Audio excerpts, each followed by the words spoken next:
All right, I'm back. We are going to be talking from slide number 4. All right, so up here, I've added some more detail to our picture of the cell cycle. So up here, we're going to start out and think about what is going on right here, right after mitosis and cytokinesis. And cytokinesis is just the division of the cytoplasm. So at this point, you popped out 2 little cells, right? So you got one big cell and it becomes 2 small cells, right? Because it's half as big as the parental cell. So during this first period of life, the one that we call G1, during this first period of life, the one we call G1, what's going to happen is the cell starts to grow. So if you think about it, we had talked about the various parts of a cell, and we had said that we have all these little organelles, and in cell division, half of them goes to one and half goes to the other cell. So what's going on is you start to make more of these because the cell is small and it starts getting bigger and bigger and bigger. And so it's going along and it is replacing these organelles. And then, you know what, I mentioned something a minute ago about red blood cells. And I said, they go off and do their thing. They only live for like 3 months and then they die. So if we think about it, and we think about this cell cycle, well, what did we see? We see what's going on here in the cell cycle. We say, oh, well, it's like a continuous process of producing more and more cells. But I didn't say anything about that with the red blood cells, did I? I didn't, because they do not. All they do is these cells have become specialized. They don't reproduce.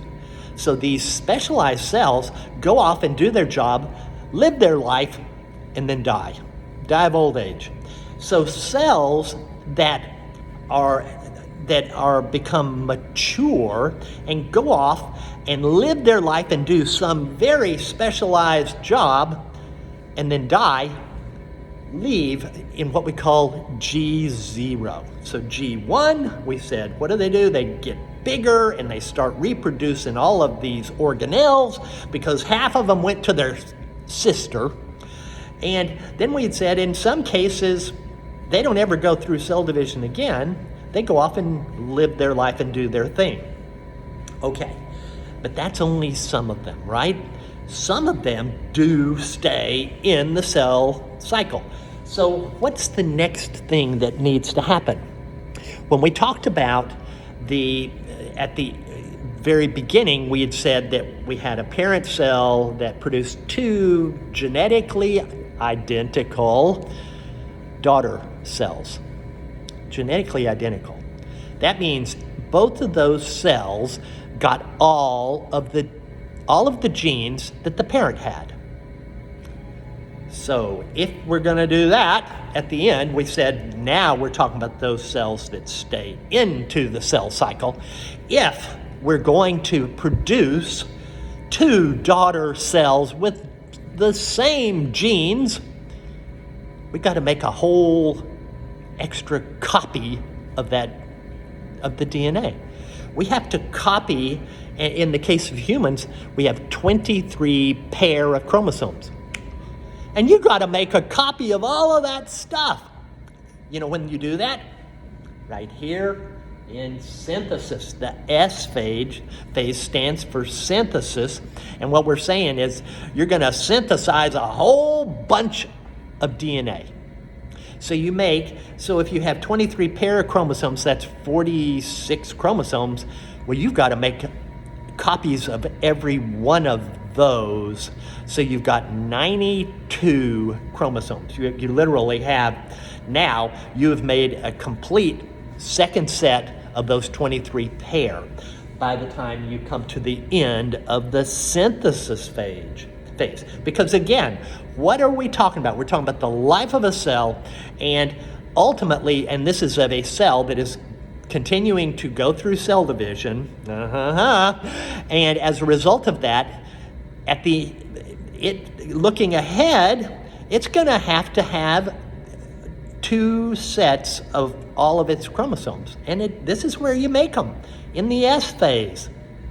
Okay, so one of the things that we'll be looking at when we are looking at the stages of mitosis is we're going to be looking at how on the Earth do you get all of these gigantic, we said we have 92 chromosomes in there at the end of synthesis, because we have 23 pair, but we've made that second copy because we're getting ready for the 2 little girls, the 2 daughter cells.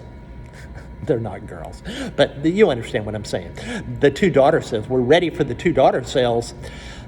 But do you know, so if you're gonna do that, later on, we're gonna talk about coiling up all of those strands of DNA and then tying, like, it's kind of like you're tying a rope to them and pulling them from one, half of them this way and half of them that way to either end of the cell prior to cell division.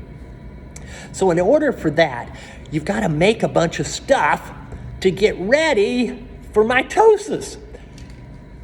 G2. G2 is the stage in the cell cycle where you're getting ready for mitosis. And what you need for that is something called spindle fibers.